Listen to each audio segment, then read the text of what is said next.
Who that? Who dare? Who there? It's the Cool Wrestling Podcast, the worst wrestling podcast on this side of the bayou. I am your host, as always, the Hash Brown Kid. Across the table from me is... Are we supposed to introduce each other? One of you. Me. One of you. Ourselves? Oh, God. It is me, All right. Cactus.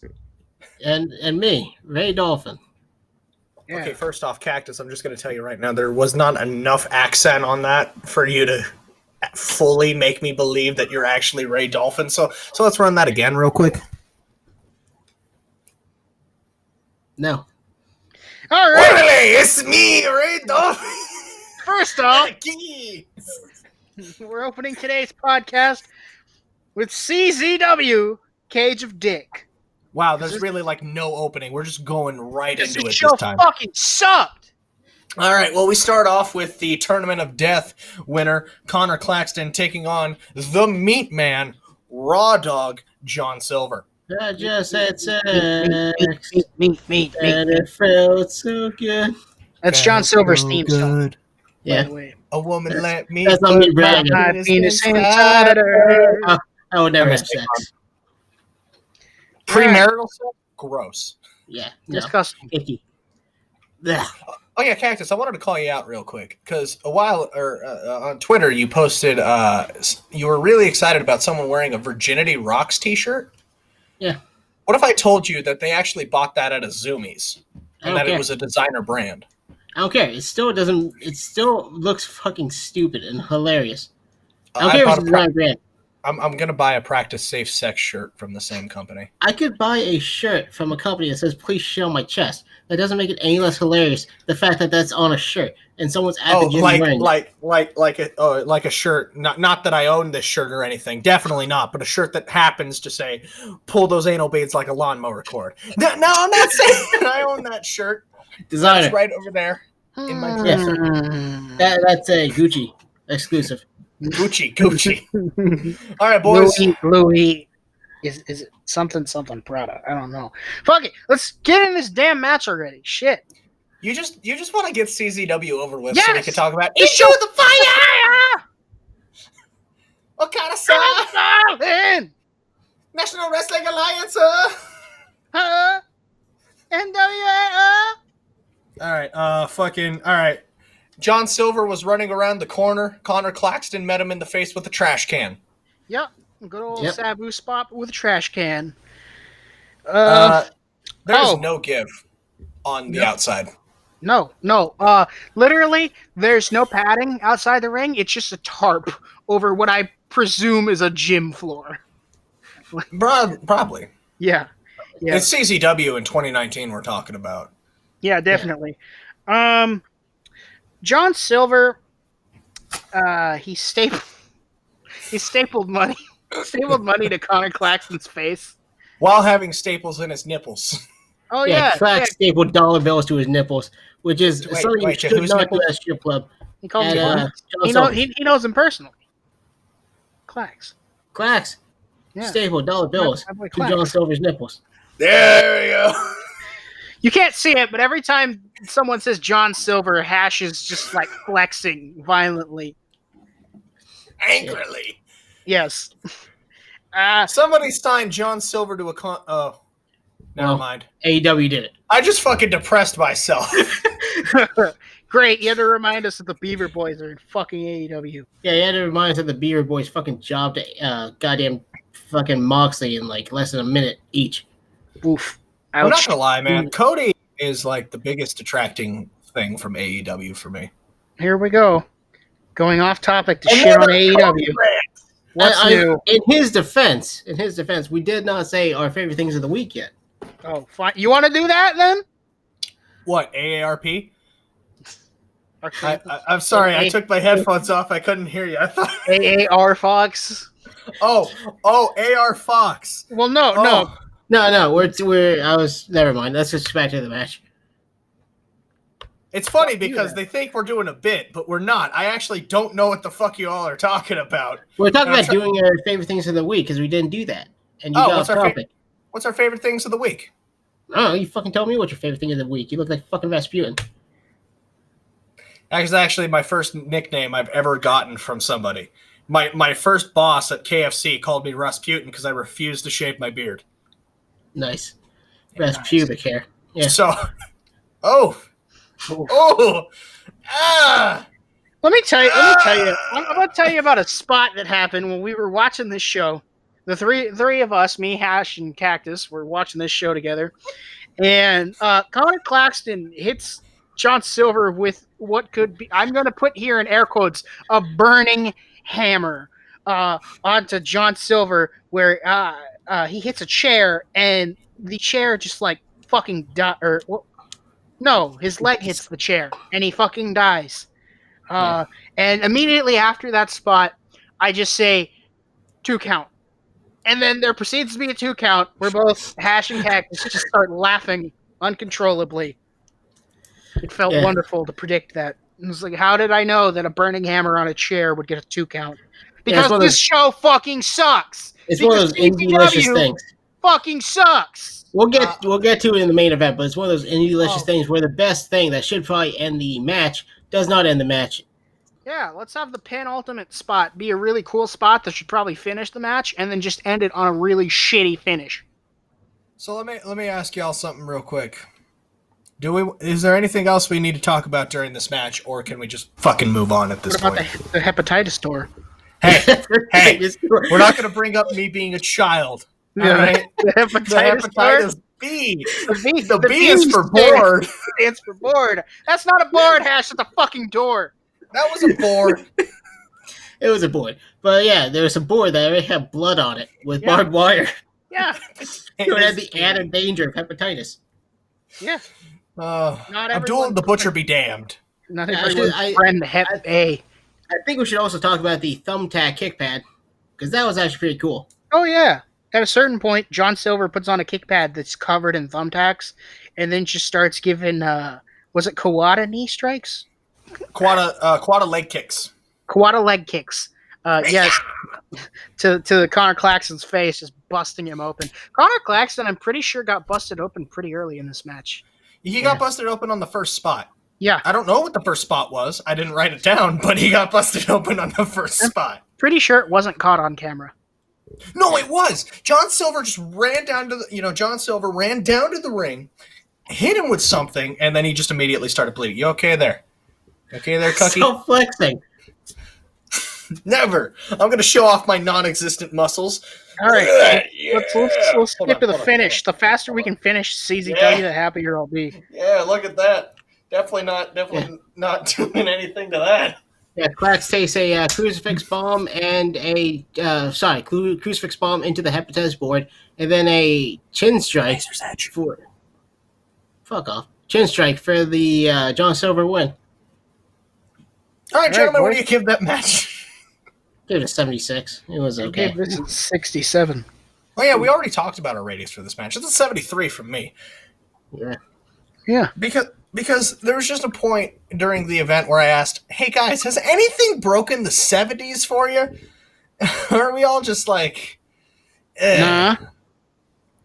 Yeah, this event wasn't very good. Two matches for me broke the 80s. Or broke into the 80s. Really? Broke into the 80s, yes. Oh. There were 2 matches I enjoyed, and then they were immediately followed by the worst matches on the card. But we move on to Jimmy Rave, Azriel, and Monster Mac, also known as Steve, versus Young Dumb, and Broke. Oh, yes, as they were referred to the other team as Old, Dumb, and Broke. Yes. Or Old, Dumb, and Broken. I'm unsure. One of the two. This match was not very memorable. No, not in the slightest. I spent most of the match trying to figure out who's fucking who on Young, Dumb, and Broke. Yeah. Charlie Tiger was there. My Charlie Tiger, known best for being thrown into the neighbor's backyard at GCW's Backyard Wrestling. Yeah. Ellis Taylor was there. Best known for wearing backwoods tights, which he didn't wear tonight. Well, and Griffin, John Penn. They were all there. All right, boys. Any spots you want to talk about? He was on the outside, being a friend of everyone. I don't remember what the finish is. All I know is that my notes say, what the fuck was that finish? It was a very bad roll-up that was trying to be like the Drago finish where he, maneuvers you around and then he rolls you up and then he grabs your leg so you can't, use it for leverage to kick out, but he didn't grab the leg and he didn't do really anything that Drago does. So 1, 2, 3, gentlemen, this is a 70 from me. Oh, shit. It was a lot like when Schlack tries to do a Metrosexual cradle. Oh, God. It just looks like ass. Yes. All right, well. I gave it a 56. I gave this a 25. Ooh. Yeah, I was was a not lot a fan. higher on this match than you, I guess. And the finish just brought it down even more. I did not like this show. Who needs when we told? Oh, yeah, Young, Dumb, and Broke one. Yes. Yeah, Young, Dumb, and Broke one. Next, we had a 5-man match featuring KC Navarro, Matt McIntosh, Leon Ruff, Chris Bishop, and Gabriel Sky. Chris Bishop really gave a good showing. Really kind of one of those unknown lower card guys that really stepped up. Actually added to this match last second was Bishop by the rep. Leon Ruff, watched him before in Evolve. Didn't really do anything to impress me this time. The last time I saw Leon Ruff is when my mom freaked out when he fucking died after getting chokeslammed by Jackson Riker. That Jackson Riker murdered? Yeah. Oh. He was wearing the same gear too when he got murdered by Jackson Riker. Nice. Yeah. Matt McIntosh. The bad apple. I like him. Yeah. KC Navarro. Love the blessed gimmick. Honestly, like that. That's just one of those. Yes, he comes out with his entourage. Good for CCW gimmicks. It's just like CCW. 5 people and his bodyguard who didn't do jack shit at all. He was getting his ass beat in front of his bodyguard. The only member of the blessed that did not interfere in this match was the bodyguard. Fucking 4x4 over there. Yes. He's a monk. He's a monk. He's a cleric. He was fucking Chungus over there, just sitting in the corner. Fucking Oonga Chunga.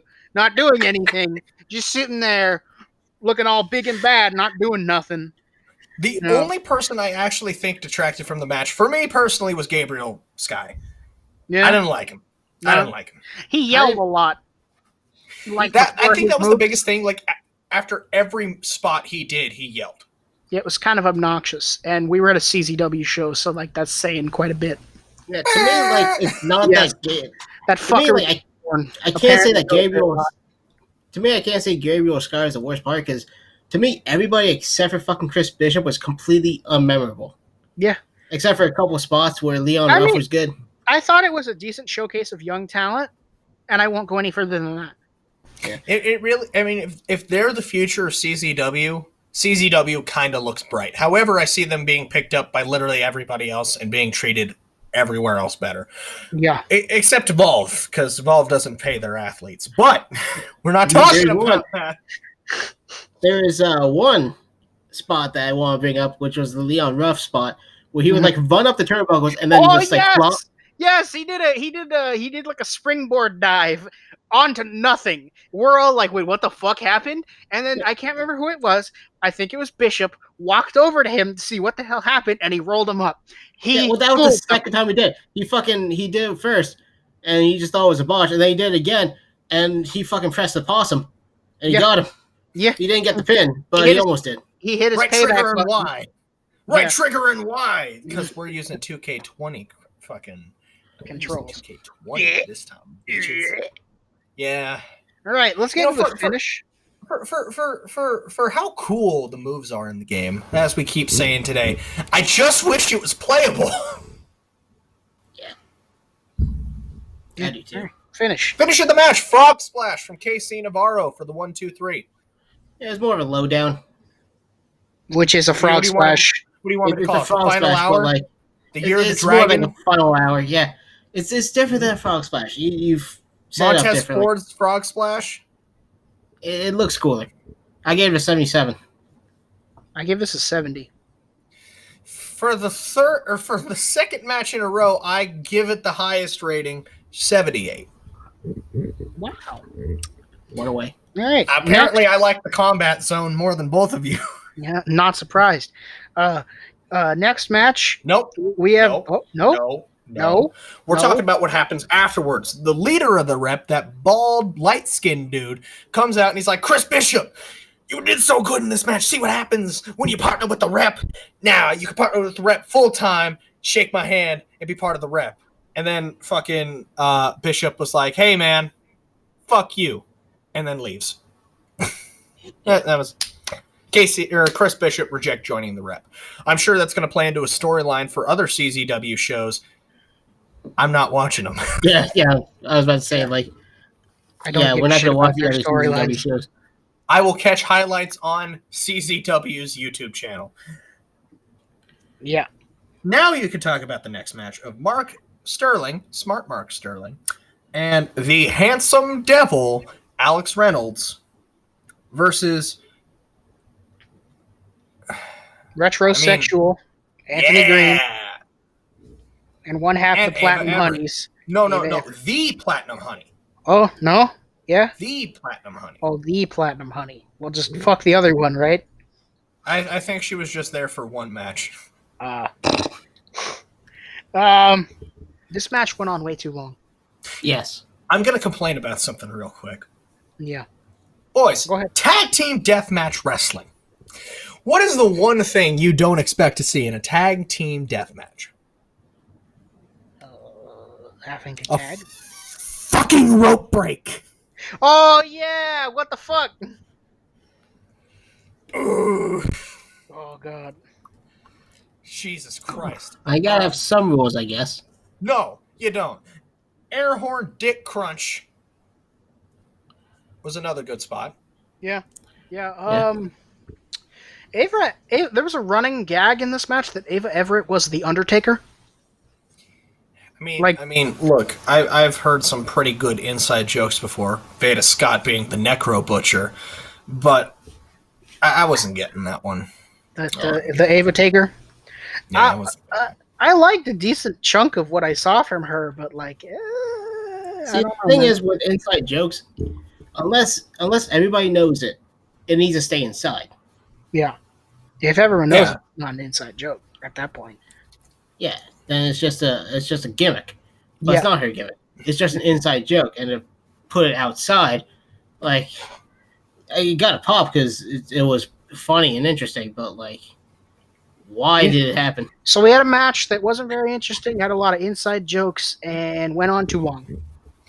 All right, so what's the rating? We didn't even get into the finish. I don't care about the finish. Jokes there through a door for Ava and Metro AG winning. Yeah.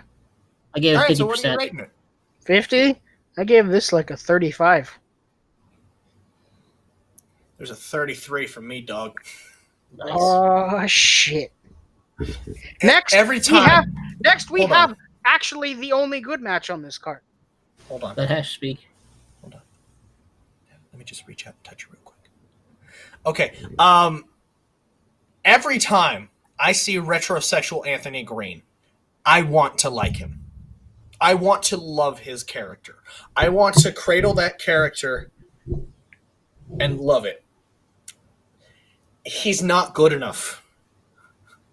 And as proven, like you guys keep bringing up, JJ Garrett does it so much fucking better than he does. Yeah. But I cannot, for the fucking life of me, figure out why his gimmick's not working. Why he's not working. Because it fits. He looks like a retro douchebag, but, like, is it the match quality that isn't making me like him as much as I want to? I think so.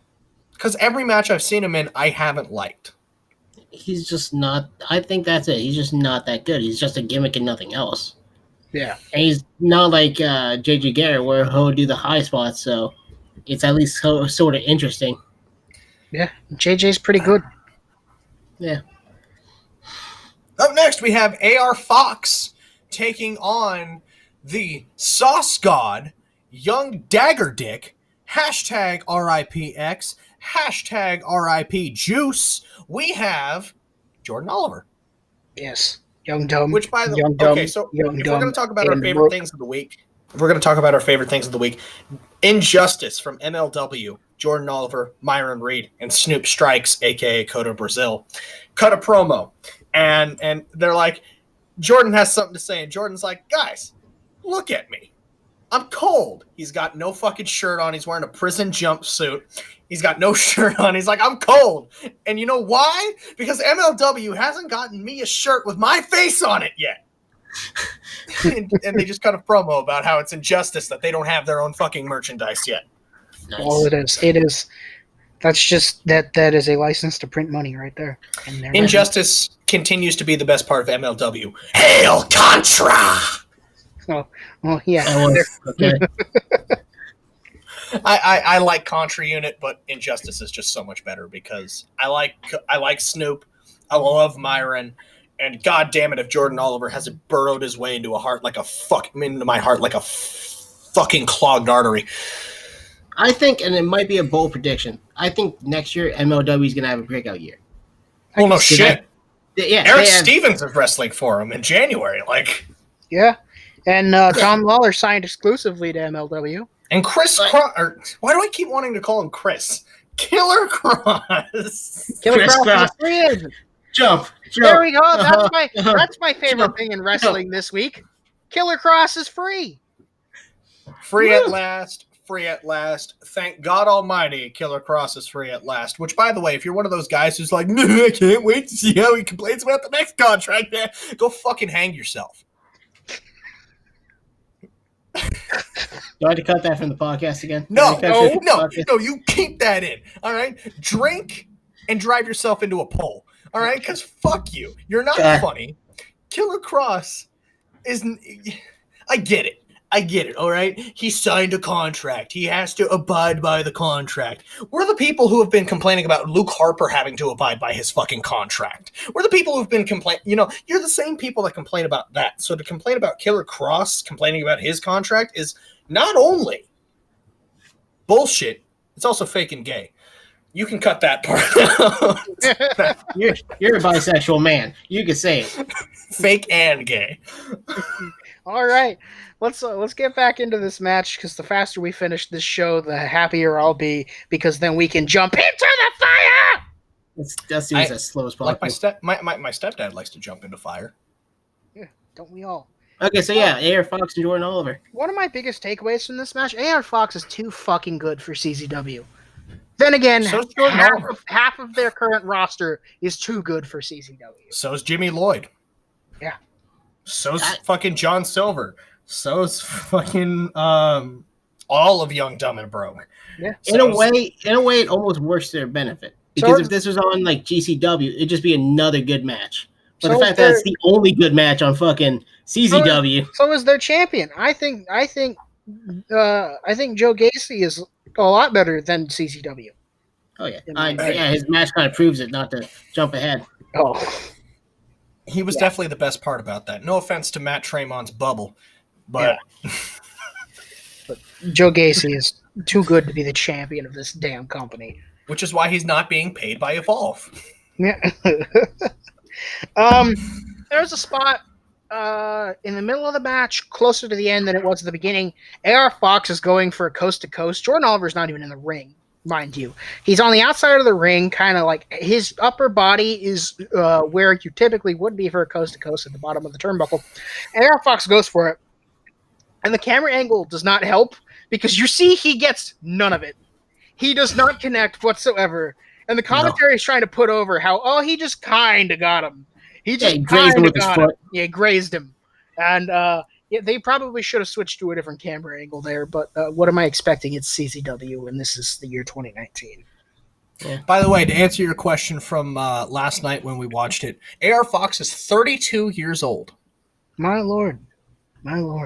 He looks amazing. That man is chiseled from stone. Yeah.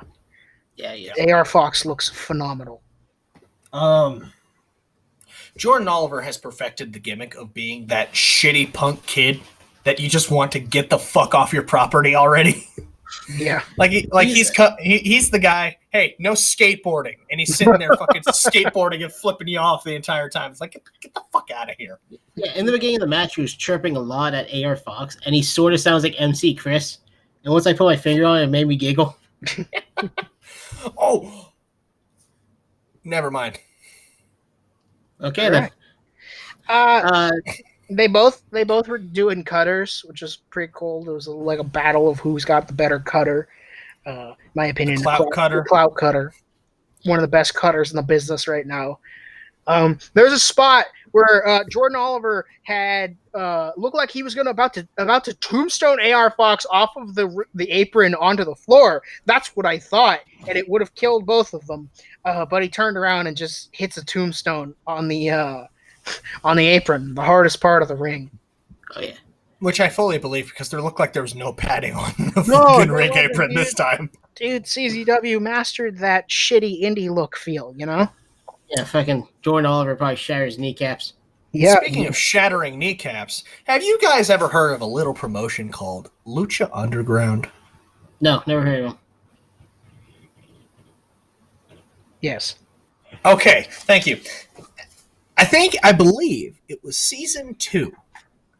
They had a finale called whatever the fuck they called their season finales. There was a match on there that really opened the gates for 2 incredible athletes. One being Dante Fox, the other being Killshot.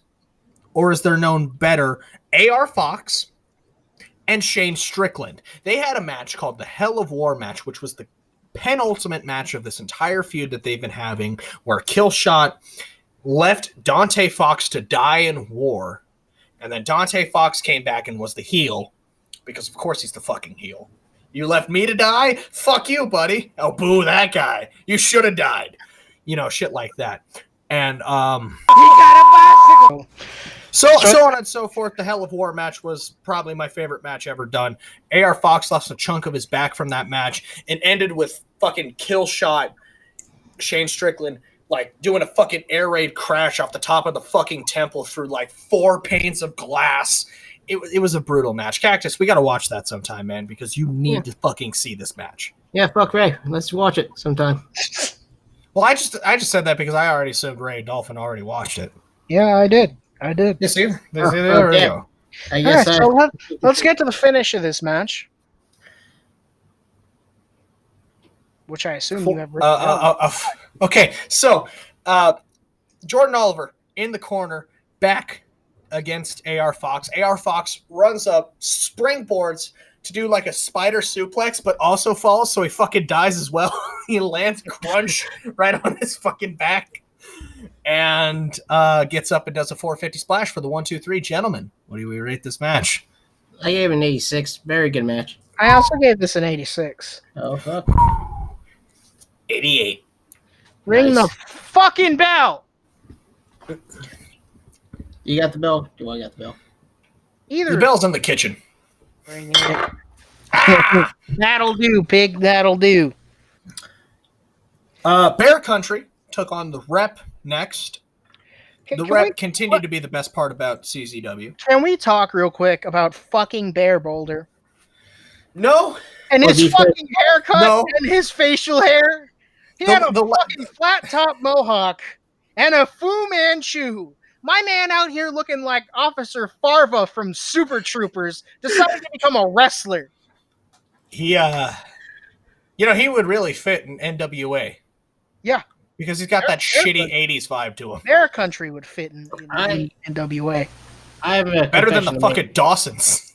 I have a confession to make. What's up? I don't get the hype for Bear Country. Boo! They're big boys. They're very good horses. I've seen better big boys. They're just average Haas tag team. I haven't seen them in a outstanding match.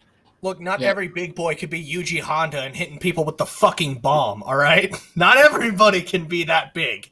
Or maybe they should be. Like, I don't know. Not everybody can be John Silver big.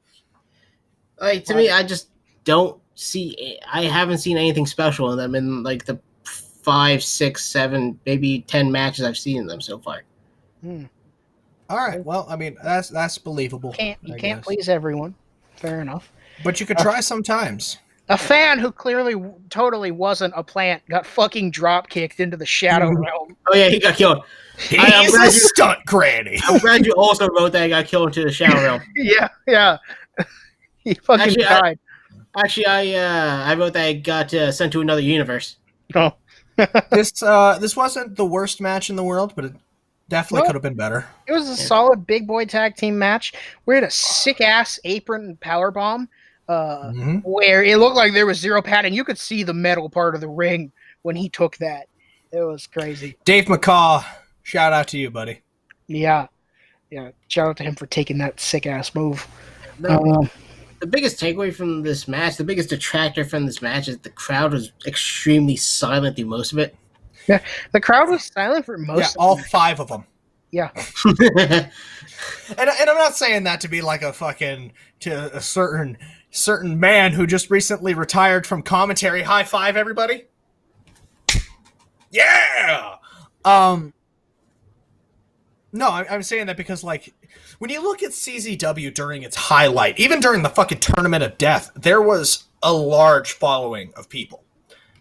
Now they can barely fill up their home arena in the Coliseum. Like, that's their home field. And they can't even fill up the fucking arena. And I guess it's because just other companies do it better and they lost all goodwill because DJ Hyde's a piece of shit.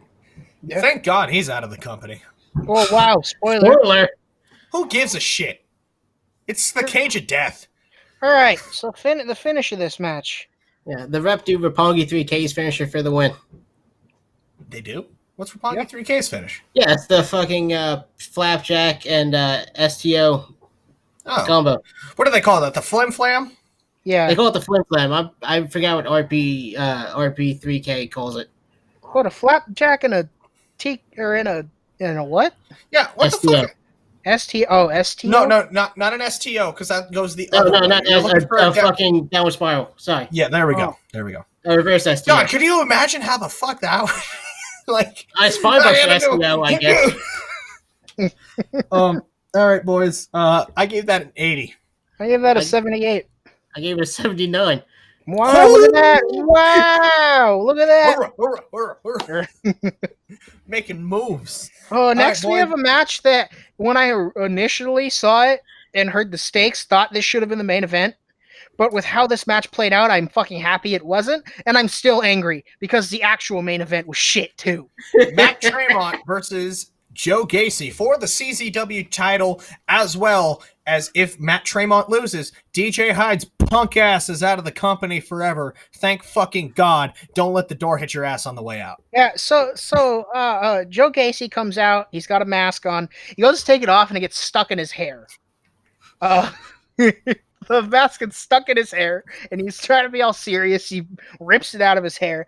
And then he goes around looking for a microphone. And no one has one. Are we going to talk about the Matt Tremont heel turn? Matt Tremont heel turn? Yeah. He could have just laid down and let DJ Hyde leave the fucking company. But instead, that son of a bitch decides to fight.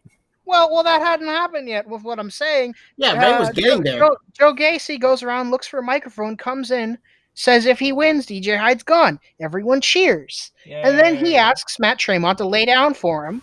Matt Tremont gets down to one knee and just fucking sucker punches Joe Gacy in the face open. Like, he like fucking shoot punched him or something because dude was bleeding from the mouth the second that happened. And he was like, fuck that. I'm going to become 2-time CZW champion. And the fans cheer. They like Matt Tremont more than they hate DJ Hyde, apparently. Can we talk about how if that wasn't a fire drill, everybody in the crowd would be fucking dead? Oh, yeah. What the fuck? In the middle of this match, towards the beginning of this match, the fucking fire alarm goes off. And the fire alarm doesn't stop till like halfway through the ending segment of this match, and it was so fucking annoying. Shut the fuck up. Please. We don't need this. I swear to God. Can someone shut that noise off?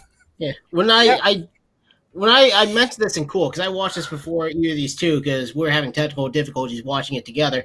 I watched it before either of these two watched it, and I described this as the most annoying match I've ever seen. Yeah. I agree. Partially because of that, and partially because, let's just go with the finish, every single fucking person and their mother interferes. Oh, yes, here we go. I have it written down. Anthony Gangon comes out and does a run-in, but DJ Hyde comes in and gets him before he could do anything. DJ Hyde tries to powerbomb Anthony Gangon through a door, to which DJ Hyde's wife comes out, hits DJ Hyde with a light tube, causing DJ... The worst light tube hit I ever saw, by the way. And then DJ Hyde falls through the door. Okay, she walks away. And let's see here. Then Tremont gets low-blowed by a female named Valentina, who all we know about her is that her name is Valentina. And then he gets speared through a door by Anthony Gangon. Joe Gacy pins him. 1, 2, 3. What the fuck was that? But before he got pinned, Valentina and Anthony Gangon made out and left the ring while in the middle of making out. What the fuck? That is so much overbooked bullshit. They were trying to top Manser from the match he had in that CCW event for most WCW fucking match. At least that was fucking funny. Yeah, that was good. This is just shit. Yeah, this just. Someone turn that fucking fire alarm off. They saw Manser versus Effie, and they're like, how do we make this CZW? How do we make this worse? Boys, what's the ratings? I give it 20%. This gets a fucking -72. Fuck this fucking match, man. I gave it the coveted twice in a lifetime DNR. I couldn't bring myself to rate that anything. That match sucked. Fuck that match. Ray, I'm redacting your rating to a 0 because I refuse to let anybody go beyond the 0 to 100 scale. Fucking we're not fucking Dave Meltzer. Fucking waste. We're not Alvarez. We're not gonna have like fucking 80-star matches between Joe Gacy and Matt Tremont. And you ended in that shit. Yeah. So Joe Gacy decides to cut a promo afterwards, screams at the fire alarm. Then Daddy Despy comes out. Ooh, I'm heating up. Oh, wait, it's Alex Shelley. Ooh, I'm still heating up. Ooh. Oh, hold up. His name card misspells his name. Yes, it's Alex Shelley without like Shelley, that bitch is going to ask you, hey, I'm here with my friend Karen, and we'd like to talk to your manager. Fuck you, Shelley. Piece of shit. I don't even... Brittany Blake... No. He's they're talking, and he's trying to put over Joe Gacy, but the fucking fire alarm won't stop. And then eventually it stops, and he's like, "Well, thank God that stopped. So, by the way, I'd like to have a match with you." "Oh, that's cool. I can't wait for this." "Oh, wait, it's gonna be in fucking CCW, so it's gonna fucking suck." Fuck that match. Yeah, no. We're not talking about the Brittany Blake match. So look, I wrote it down at the notes because I thought it was part of the show because it took place in the same fucking arena. Yeah, well, it didn't. Intermission. Yeah, it was just intermission so they could set up the cage. Well, up next we had the titular match, the Cage of Death. The Cage of Death has gotten a lot smaller over the years. It went from going to the crowd to kind of covering the ring, but not really. Like, it was open half the time, so they could put weapons in. It's painted yellow, so it looks like bungee cords. The entire thing was a fucking wreck. You guys had action figures growing up, correct? Yeah. Yes. All right. Did you guys ever get the Hell in a Cell? No, we were too poor for that. Okay, I grew up in a higher middle class family, I guess. In the Hell in a Cell, you could not play with it unless you had one side open. So it was always a 3-sided thing for me, right? Mm-hmm. That's essentially what the Cage of Death was. It was pretty much a 3-sided one side of the cage was leaning back, and they had to chain it. Take fucking chains and chain it to the rest of it so it doesn't fall back and crush the audience. Which, honestly, they'd probably be better off being fucking killed by the fucking cage, falling on them and crushing them, than having to watch this shit show of a fucking main event. I fucking hated this main event. Fuck this match, man. And fuck CZW. They built the fucking cell. They didn't realize they didn't have any doors. And they had Larry Legend. He was like, let me get in the ring. He fucking he can't wait till that contract ends. Larry Legend was fucking tired of being there. Larry Legend deserves better than this. Yeah. AEW, if you had any brains, you'd sign him instead of Gian. Fuck him. Fuck that. One part of this match that fucking killed it for me was when Jimmy Lloyd leaves the cage and they just take turns setting up spots. Oh, Yeah. We literally have a 5-minute intermission within the match where they're setting shit up. Yeah, they took forever. The one thing that broke the fucking boredom is like once in a while Kirk would just ping a fucking light tube to Jimmy Lloyd's head from the outside. I hope you get hepatitis. Yeah, fuck them. Like it was just match. It was All like. right. And then I want this fucking finish. Okay, so there's a little bit of scaffolding on top of the cage, right? So Jimmy Lloyd and Brandon Kirk are up there, and what we notice is that Brandon Kirk is holding a lighter and a container of lighter fluid. So he pours that lighter fluid all over a pane of glass that is suspended above the ring, hooked up to the scaffolding. Below that is two chairs propping up a board that's covered in barbed wire. And on top of that, 2 more chairs with another barbed wire board. Okay, so now we have a pane of glass that is set on fire.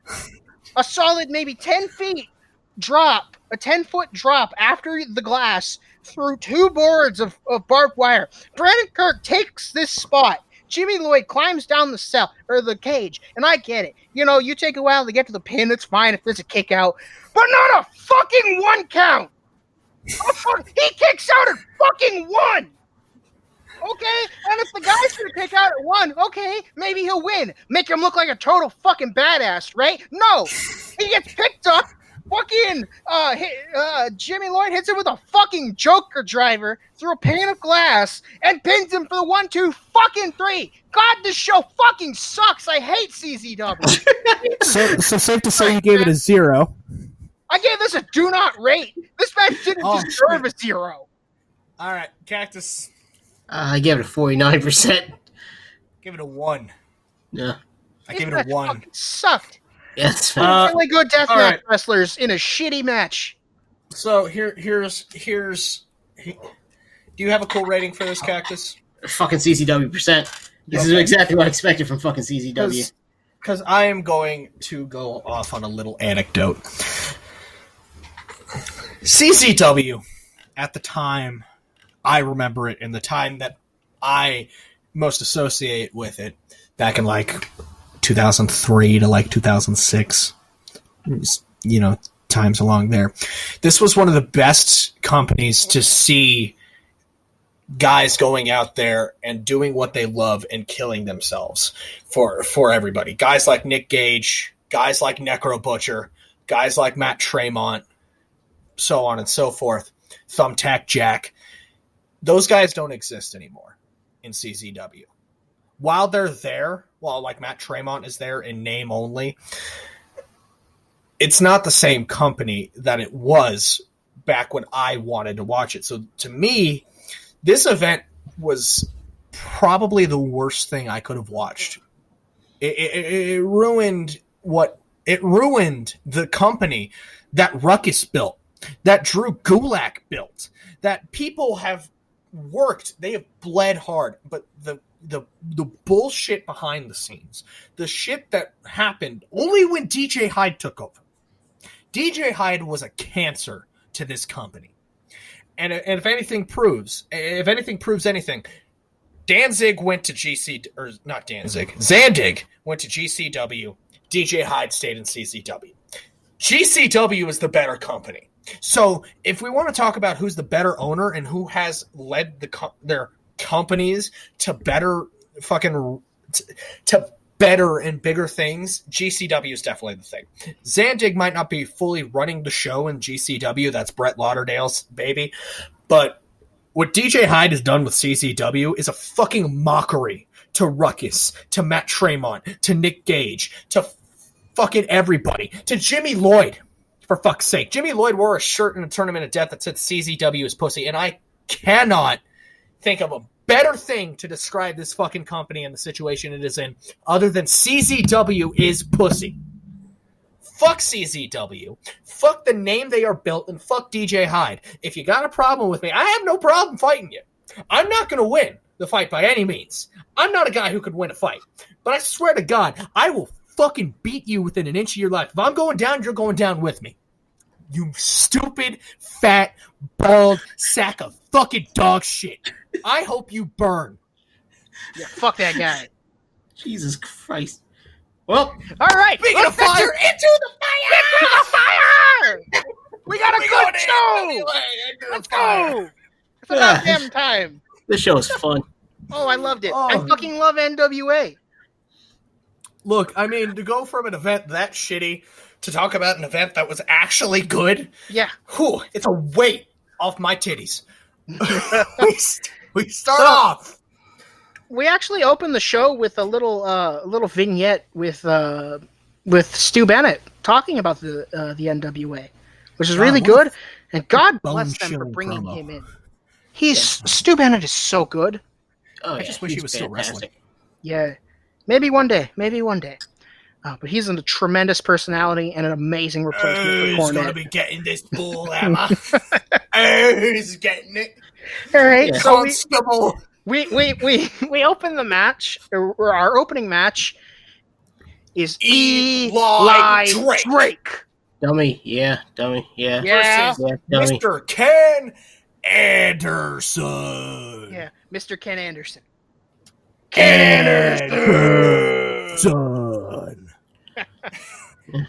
He's dummy thick now. Yeah. He is dummy thick. Yeah. But more dummy, less thick. Yeah. Dummy. Yeah. Yeah. That was me slapping my knee a lot. I don't know. This match by no means was an amazing match, but it was good. It was good. It was really good in my opinion. The only thing I didn't like was the finish. The finish left a lot to be desired. I wrote down my feelings of this match quite succinctly and kind of weirdly. This match is adorably old school. Yes. There's chain wrestling. There's like some high spots. There's mostly chain wrestling and mostly working the mat. Yeah. Yeah. There was a point in which Anderson took a gun stun and it looked... When I say bad, I don't mean it looked bad. I mean it looked like it fucking hurt. Yeah, either he sandbagged fucking Anderson sandbagged him, or fucking Eli Drake decided to shoot stun gun him, which is weird to do. He came down on the ropes and just fucking slingshotted back up and onto the mat. Y'all ever been shot stun gunned? It ain't fun. Can't say I have. Speaking of shooting people, I beat John Lynch's kid in a wrestling match. Well, good for you. Proud of you. That's my one accomplishment in life. I picked up John Lynch's kid and I drove him into the fucking mat within an inch of his life. I'm a bully. All right, so speaking of the finish that left a lot to be desired. This kid was like 8. Okay, shut up. Calm down with John Lynch. And so, how do I go about describing this? I described it as Eli Drake won with his ass. Yeah. Anderson goes for a sunset bomb. Eli Drake sits on him. This is what I do. I sit on you. Right on the ropes. He won with the bonsai drop. Yeah. Yeah. He's too dummy thick for Anderson to kick out. Yeah. Yeah. Dummy thick. Yeah. He was dummy thick. Yeah. I gave it a 73. Yeah, I gave it a 78. It was a dummy thick percent? All right. Yeah, what? Yeah? Okay. Sounds good. Yeah, sounds good. All right, next we had Tasha Steelz, the debuting Tasha Steelz, up against Thunder Rosa. Prior to Thunder Rosa's entrance, Tasha Steelz gave a little bit of an interview, and she showed quite a bit of charisma. A lot, yeah. I like the character. Bringing that Latino heat. Her words, not mine. She said Latina. Hey, I don't give a fuck if they're men, women, Nyla Rose. Yeah, we don't see color here. We don't care if they're men or women. Fucking oof. God. I miss Nyla Rose. We like Nyla Rose. You like Nyla Rose. Me, I'm waiting to get my head crushed.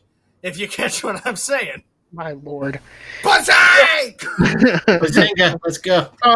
Out comes Thunder Rosa, and if there's something I noticed right away is how over Thunder Rosa is with the crowd, despite being a heel. Well, the studio audience loves her. They're smarks. Yeah. And so they get in the ring, they start having a match. It's a nice quality match, good back and forth. I'm just happy that it seems like Thunder Rosa found she found a home with the NWA.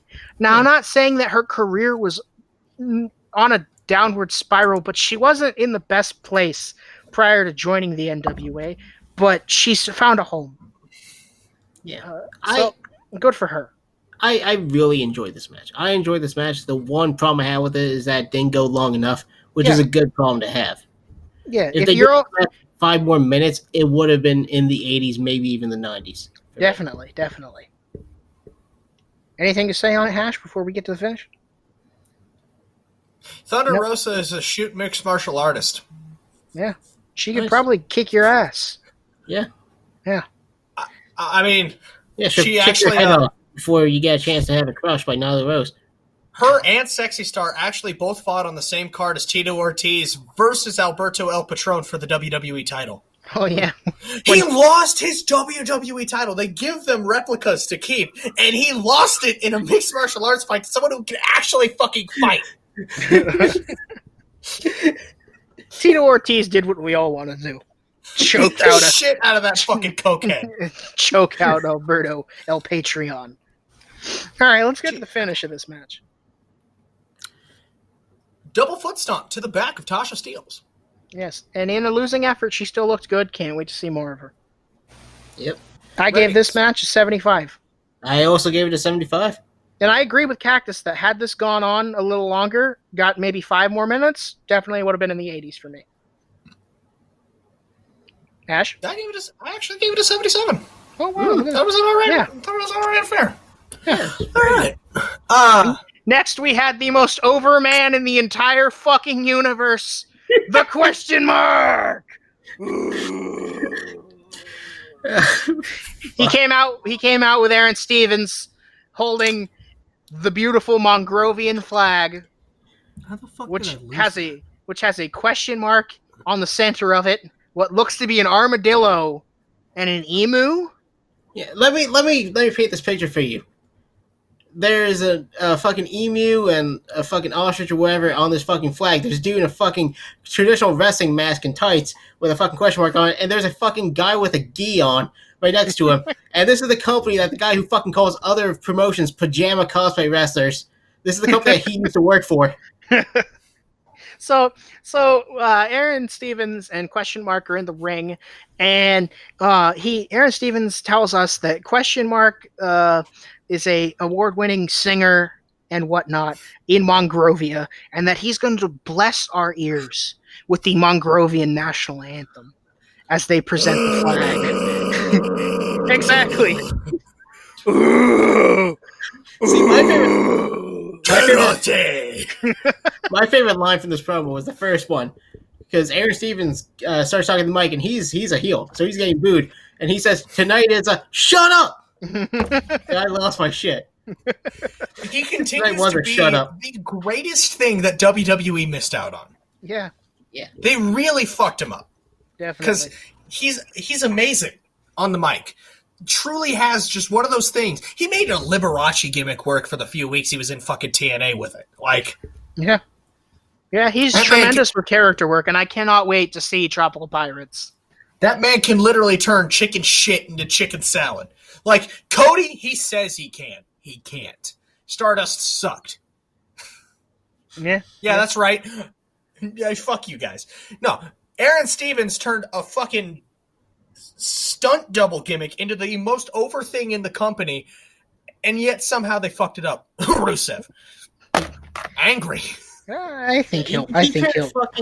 He turned aping Macho Man's gimmick into one of the better gimmicks in the company. Macho Man, though. Yeah. Macho Man down with fucking Curtis Axel going on his Axelmania bullshit.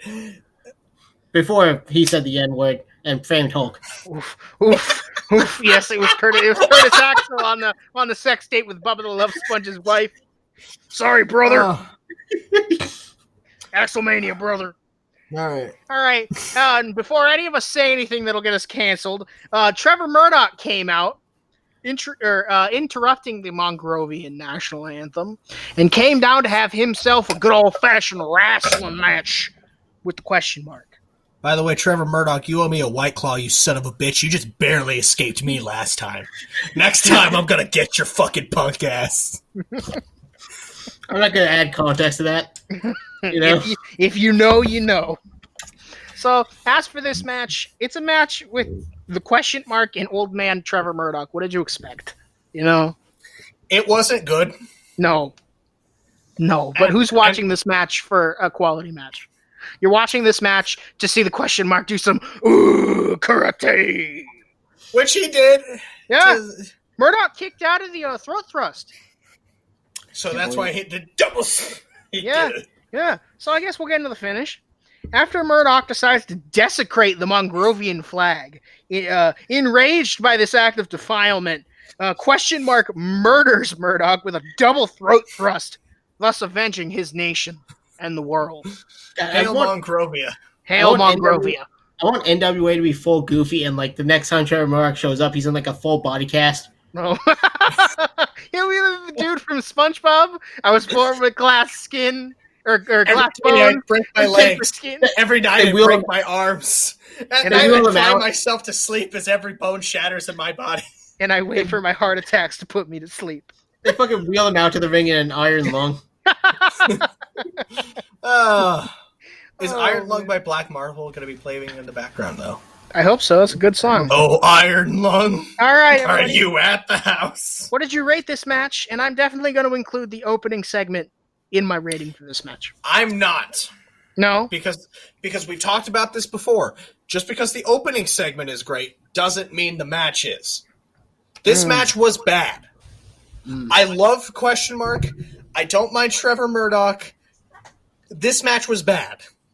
No amount of comedy in the opening segment can make me think that this match was anything above a 42. I gave just the whole thing a 69. Well, and I knew you would. I'm sorry for being predictable. Well, yeah, you piece of shit. I guess, regardless, I gave it an 80. I had fun with this match. Ooh. Shitty as it may be, I was entertained. There was a weird spectacle there with that. Yeah. All right, up next we had fresh out of the retirement community. Retirement community. Morton. Yeah, Rock and Roll Express. And Robert Gibson taking on the wild cards of Denver's favorite son, Royce Isaacs, and Tom Latimer. Did he beat anybody up? Did he ever get actually charged with assault? No. Okay. All right. So the non-women. It wasn't him. It was her other ex-husband. Oh, okay. Yeah. People confuse the two. All right. So not woman beater Thomas Latimer. Yeah, yes. Tom Latimer. Good man, Tom Latimer. His marriage just didn't work out. He was part of the 50% statistic. Leave the man alone. He's a great wrestler. Yes. This match was stupid. This match was just stupid as shit. Yeah. The Rock and Roll Express doesn't work in 2019. Yeah, they came out with Outlaw Inc. backing them up, and the Wildcards came out with the fucking Dawsons. Which, by the way, fuck the Dawsons. I'm tired of looking at them. Just in general.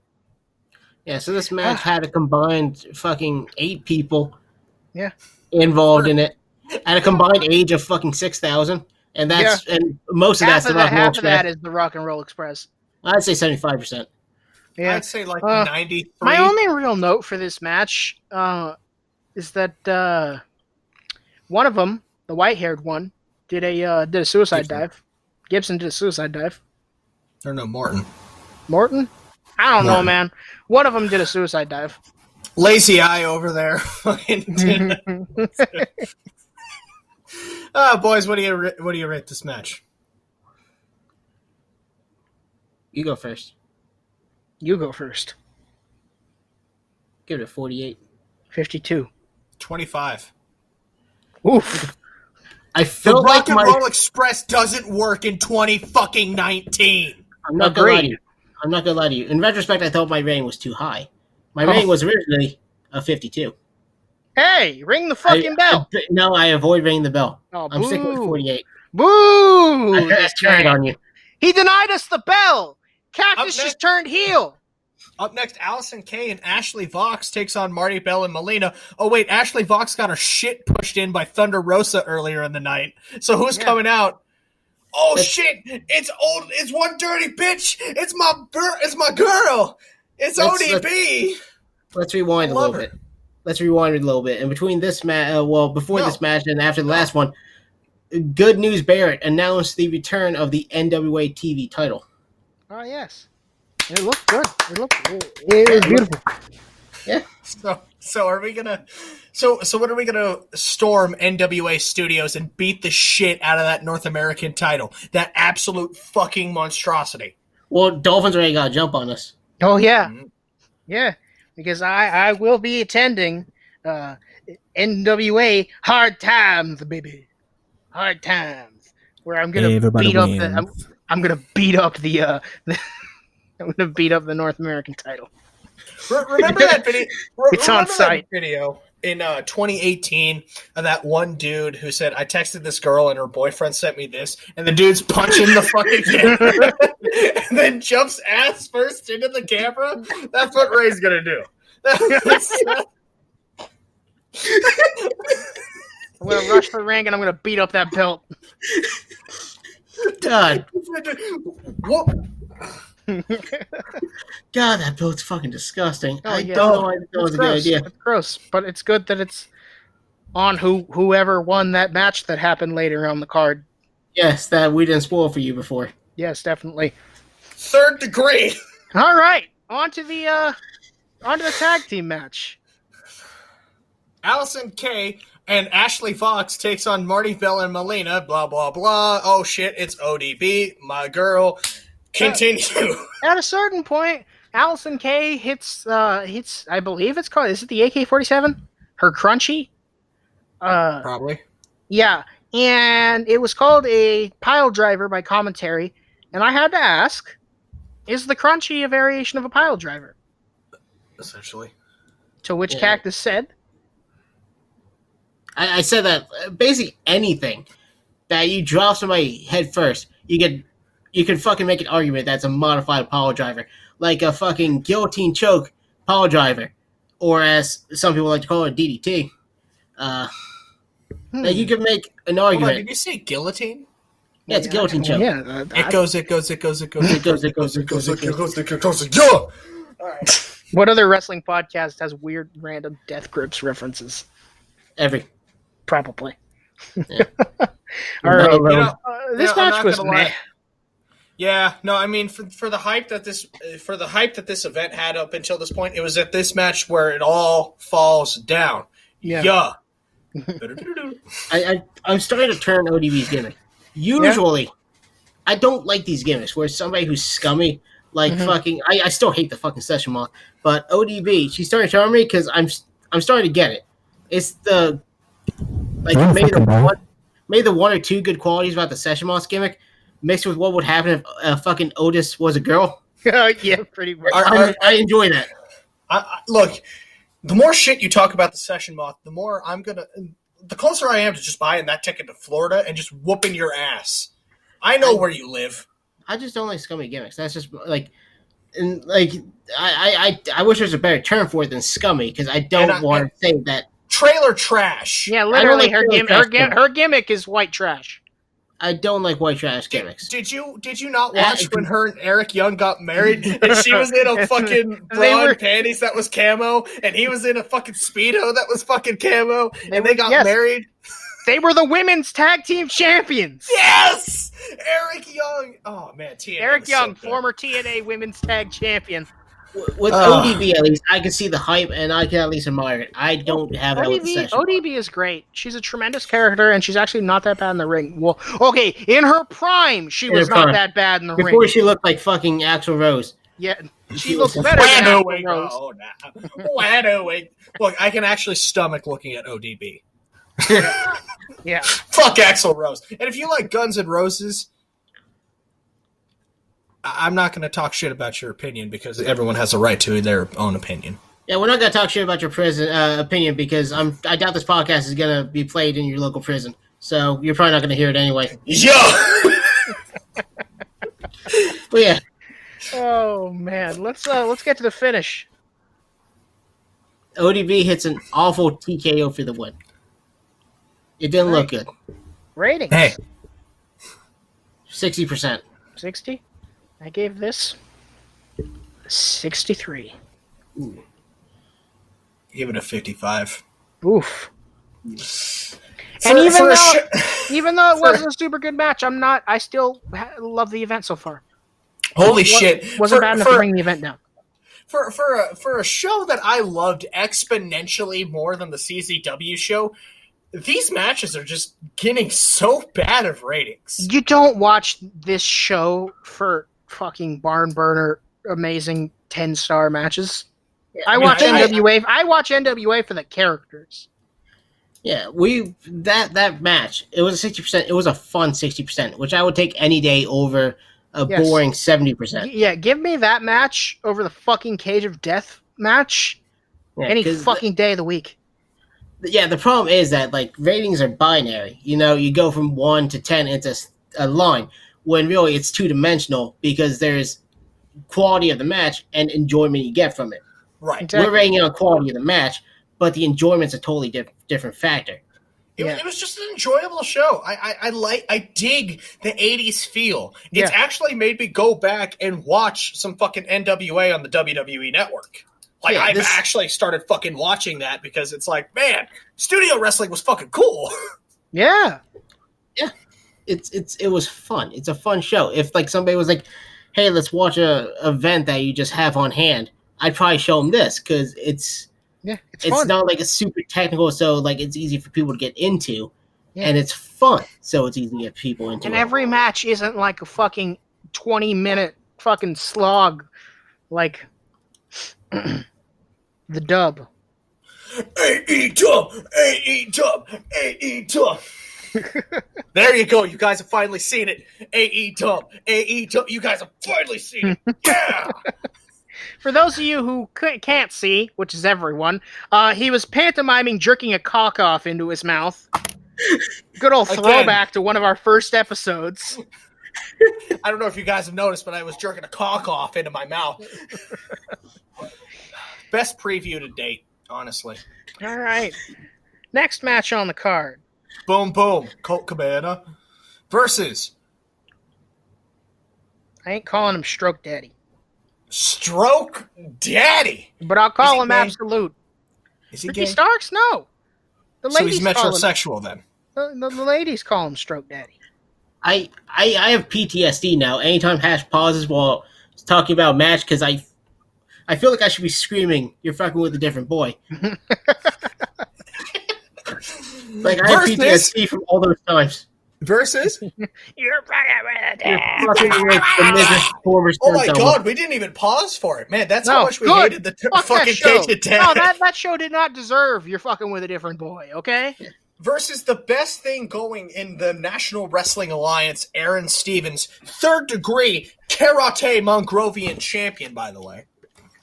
Yeah. Let's be honest. This is a Ricky Starks versus Colt Cabana match with Aaron Stevens hiding through most of it. Pretty much. Yeah. It was fun in that sense. Did you not enjoy that, Ray? No. That's disgusting. So the national title looks like shit. We've been over this. Yeah, it looks gross. Yeah, everybody at the beginning. Yeah, everybody at the beginning bullies the shit out of Aaron Stevens. Yeah, until the point where he's hiding underneath like a blanket for like the most of the match. Yeah, he hides behind the blanket. He hides behind like the Christmas tree that's on set. Like he hides anywhere he could go. Yeah. And then was it? And yes, I'm jumping to the finish here. Ricky Starks takes the Mongrovian throat chop. Yep. From the question mark. Yes. And Aaron Stevens runs into the ring, gets Colt Cabana out of there, and pins him for the 1-2-3. Actually, it was Cabana that got hit with the Mongrovian spike. Ricky Starks was not involved in the finish at all. Oof. Well, gotta keep Stroke Daddy strong. Well, yeah, I mean, he's going to win the national title or the TV title. Yes, he should. Cool. Maybe. I don't know. I'm not going to be at Hard Times, Daddy. But you will watch it. More than likely. I mean, it's going to be, what, $20? If it's Probably. $20, I'll fucking watch it. You know who I really want to win it? New NWA signing, Marty Scurll. But you know who's not? Thanks for spoiling that, jackass. Whoop, whoop. That literally happens on this show, and you spoil it. Yeah, it happens after the next match, which is your main event of the evening. We didn't do ratings or anything. You shit me? Yeah, we're falling apart. Get over it. This is the first time we've fallen apart this bad on camera. 80%. Well, actually, not the first time. I agree. But we're not talking about the lost episodes. Yes. All right. What did you say? We both gave it an 80. Ah, cool. And? No, nothing. That's just cool. You want my rating? All right. Are you gonna do it? It's not gonna work. Just cut your losses. Do it further away. All right, fuck it. For him trying, I'll give it an 80 as well. Hey, it's the fucking Triforce. Oh my god! I almost said it. To celebrate us all doing it, I will now sing the Mongrovian national anthem. Oh yeah, take your hats off, you cretins! Remove your hats!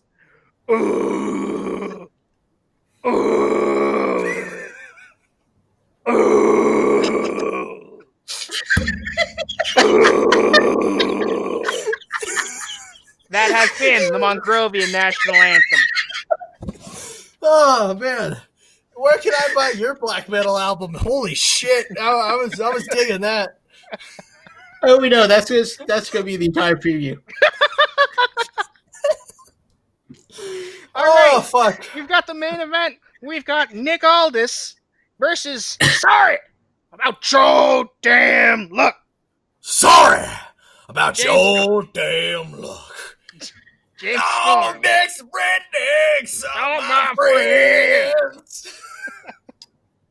And what you'll quickly notice about this match is that Aldis is by himself. KEWL is not in this match. KEWL is nowhere to be seen, as was one of the stipulations. Aldis, fucking Thomas Latimer in the back. Jesus Christ.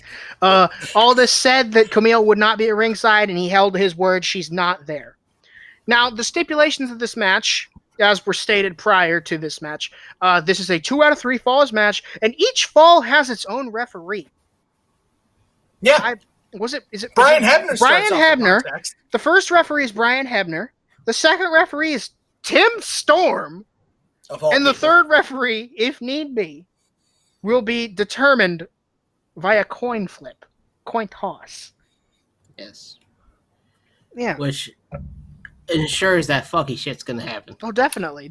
Speaking of fucky shit that happens, KEWL does come out, to which Storm asks, "Sorry, what the fuck is going on?" Sorry, but what the fuck? Aldis was like, "Hey, KEWL, I'm tired of hearing James Storm just keep yelling, 'Sorry, can you leave, please?'" KEWL eventually leaves. Then he turns around, "Sorry about your damn luck." He gets hit with the last call super kick, jackknife cover for the win. For the first fall, James Storm is one pinfall close to getting the NWA championship, which, god fucking damn it, I wish happened. Next. Well, with the second fall, they start fighting on the outside. There's use the tree chance. Oh, yeah, and they did use the tree. Yeah. Merry Christmas. Merry Christmas. This show had great chants. Yeah, this NWA, the NWA crowd that was one of the best I've seen all year. Shout out to everybody there. They just get it. Yeah. Pump his gas. Pump his gas. Yeah, the kids aren't mean. They're not like doing it mean-spiritedly, but they're having fun and they're working with the gimmicks. Yes. It really feels like what happens when it's a British wrestling crowd in America. Because the British fans, they get everything. They get chants, they get all this shit well. They don't get cuisine, but... No, I mean, I don't know. I'm a fan of fish. Yeah, fish didn't, like... I don't know if you know this, but fish didn't all come from England. They all come from England. Sorry about no geographic knowledge. So the second fall, how do we go about getting that? Fucking a small package reversal. There's no like shiny way to really say it. James Storm gets rolled up, and we need, and then it's 3. Or then we need the third fall, to which they're still fighting. Aldous and Storm. While they're fighting, there's a coin toss. That's literally what I was about to say. Second time on the podcast, I get interrupted just so Hash can tell me what I was saying. Yeah, I'm gonna fucking mansplain for you real quick what's happening. He's hash-splaining. So they're throwing hands, and then they're like, hold up, we need to have a coin toss. And so Mr. Hebner wins the toss, and therefore is the referee for this part of the match, which makes the ending make no sense to me. As the final fall, not a fall, it was the submission, was counted by Tim Storm. That shouldn't have happened. Yeah. He wasn't the referee. I mean... I'm very upset on the next episode of NWA Power. James Storm didn't come out and say, sorry, but I demand a rematch. Yeah. Sorry, but last Sunday I got fucked. Yeah. His head hit the exposed turnbuckle, and I don't even think he tapped. He was knocked out from the turnbuckle. Yeah. So, all in all, this match, what do you give it? I gave it an 5. I enjoyed the match. I thought it was very good. Yeah. I gave this, a what? Did Ray's mic cut out? Yeah. You gave it an 88. Y'all got fooled. Y'all thought I was gone.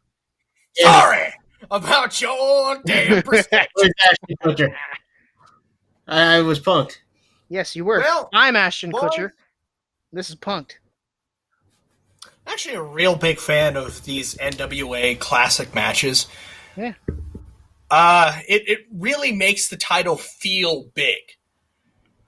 And it makes it feel like the NWA title is how it should be. The most important title ever. Yeah. So that's why, with such legends holding it as Rob Conway. One of my favorites, to be fucking honest. I love Rob Conway. Ain't a sight to see. Like, unironically, I just fucking adore Rob Conway. He's great. He was great. Yeah. By the way, boys, I gave this match, and prepare to shit yourselves, I gave it a 92. Holy shit. It elevated the title's perception for me. Definitely. Did you just scream? Yeah, I was too surprised. I had to shut my mic off for a second. Honestly, like I said, this match made the title feel bigger.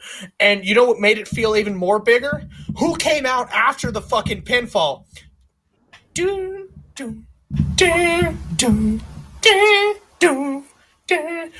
whoop! It's fucking Party Marty Scurll. Oh, sorry.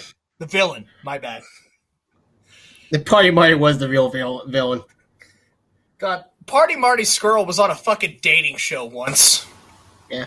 And he didn't get picked! He didn't get picked! Damn it! That's why he became the villain. That was all incel rage. Oh, man. Yeah, no, so it looks like the villain Marty Scurll has rejected his friends in All Elite Wrestling, said, up yours to NXT, and has decided to go to the premier wrestling company, In the 1980s, the National Wrestling Alliance.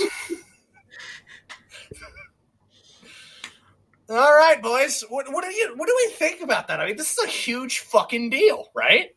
I think it's awesome. Definitely. I think it gives NWA a lot more credibility when they need it. I think next year is going to be a phenomenal year for wrestling in general. Yeah. Everybody talks about this year being great. I think next year is going to be way better when you have huge stars on MLW, AEW, WWE, NXT, fucking NWA, everywhere. I, for one, can't wait for this program between Aldis and Marty Scurll. I really hope it results in a title match at Hard Times, and I really hope it ends with Marty Scurll belt raised high. Because as much as I like Nick Aldis, I feel like his time has come again. Yeah. His time was not the thing that really upsets me about this title reign is I'm not going to count those months where Cody held it for some fucking reason, because that added nothing to the title. It made it feel diminished. And that's not a knock on Cody, except it is. He's not a main event player. He'll never be a main event player. He has done nothing to prove that he belongs up there. Yeah, I described to somebody on our page because he actually said that the Aldis against Cody match at fucking All In was the match of the decade, which is fucking wrong. That's wrong. That's a wrong opinion. I'm sorry. That's wrong. But I will give it to Cody. He makes every match he's in a spectacle. Yeah. The problem with that is so does Braun Strowman. And if you see it every single fucking week, it stops being a spectacle, and it just horseshoes. It goes from over to fucking Xbox heat really fast, because once you get that spectacle out of the way, you're exposed. Yeah. And Cody's not that good of a wrestler. I'm sorry. Cody, he's not a good wrestler in any means. He's above average. He's a guy that made the WWE system work so well that he convinced me, he convinced Ray, he convinced every fucking buddy that he was actually someone being held down by the company. And that's another good thing about Cody. That's another notch in his belt. He's a fantastic marketer. He knows how to market a company. He knows how to market himself. If you ask me, Cody should step back and fucking book AEW, not be a wrestler. Exactly. Cody can do that. Cody can market the show. He can book the show, and I think it would be a lot better because as of right now, the main thing that AEW is lacking is coherent storyline and just all this shit. Like, they've got like maybe 2 storylines going on right now. Someone needs to step back, and I think it should be Cody who could sit back and actually book the fucking show because he's shown he has a brain for the business. Yeah, like, Cody's very smart when it comes to wrestling. He's a brilliant mind that really, I mean, it's incredible to me that I can dislike a man who loves wrestling as much as Cody does, as much as I do. But it's the wrestling aspect. You can love wrestling and suck at it. Yeah. And just last thoughts on yeah. Last thoughts on AEW because we got way off track. Last thoughts on AEW. They need somebody to tell them no. They need somebody to give them a direction. They need somebody to say, hey, let's not have the fucking Young Bucks against the tag champions on a random episode of fucking Dynamite when we can have that on a pay-per-view. And so let's not have the Young Bucks lose. I get it. You guys don't want to be selfish. You guys don't want to fucking project that out there. But guess what? It's time to be because they're not fucking working. Yeah. Kenny Omega's a fucking cuck now. Kenny Omega sucks.